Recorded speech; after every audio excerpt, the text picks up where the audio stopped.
জুতো জোড়া খুলে উইকেটের মাঝে চলে গেলেন টাইগার অধিনায়ক মেহেদী হাসান মিরাজ। জহুরীর চোখে পরখ করতে থাকেন উইকেট। পাল্লেকেলের উইকেটে সাধারণত বাউন্স দেখা মেলে, যেটা আগের দুই ওয়ানডের ভেন্যু কলম্বোর উইকেট থেকে ভিন্ন চরিত্র। তাই তো উইকেট ঘিরে মিরাজের এমন গভীর মনোযোগ। সিরিজ নির্ধারণী ম্যাচে ঠিকঠাক উইকেট বুঝে একাদশ ও গেম প্ল্যান সাজাতে চান টাইগার অধিনায়ক।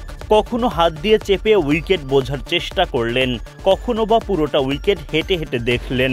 উইকেট পরিদর্শন শেষে টাইগার অধিনায়ক চলে যান দলের সিনিয়র সহকারী কোচ মোহাম্মদ সালাউদ্দিনের কাছে। কোচের সাথে চলে লম্বা সময়ের আলাপ। এরপর সালাউদ্দিনও চলে আসেন উইকেট দেখতে। সালাউদ্দিন খুঁটিয়ে খুঁটিয়ে দেখেন পাল্লেকেলের উইকেট। এক পর্যায়ে তার সঙ্গে যোগ দেন pace bowling coach Shaun Tait.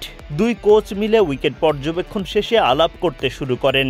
এই উইকেটের ধরন বিবেচনা করেই সিরিজের অলিখিত ফাইনালে একাদশ ও লঙ্কাবধের পরিকল্পনা সাজাবে টিম ম্যানেজমেন্ট। পাল্লেকেলের উইকেট সাধারণত শুরুর দিকে ব্যাটিং সহায়ক হয়ে থাকে।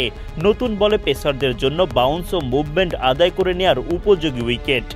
স্পিনারদের জন্য তেমন টার্ন থাকে না, তবে বোলিংয়ে ভেরিয়েশন থাকলে সময় গড়ানোর সাথে সাথে সুবিধা পেতে পারেন। সব মিলিয়ে সিরিজের শেষ ওয়ানডেটা এই উইকেটে হাই স্কোরিং হওয়ার সম্ভাবনাই বেশি।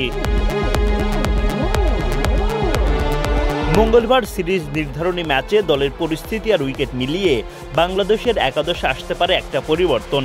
হাসান মাহমুদের জায়গায় একাদশে ফেরার সম্ভাবনা রয়েছে গতি তারকা তাসকিন আহমেদের। তার সঙ্গে পাল্লেকেলেতে গতির ঝড় তুলতে থাকবেন তানজিম সাকিব ও মুস্তাফিজুর রহমান। এক নজরে সিরিজ নির্ধারণী ম্যাচে বাংলাদেশের সম্ভাব্য সেরা একাদশ: তানজিদ তামিম, পারভেজ ইমন, নাজমুল শান্ত, তাওহিদ হৃদয়, অধিনায়ক মেহেদী হাসান মিরাজ, শামীম পাটোয়ারি, জাকির আলী অনিক, তানজিম সাকিব, তাসকিন আহমেদ, মুস্তাফিজুর রহমান ও তানভীর ইসলাম।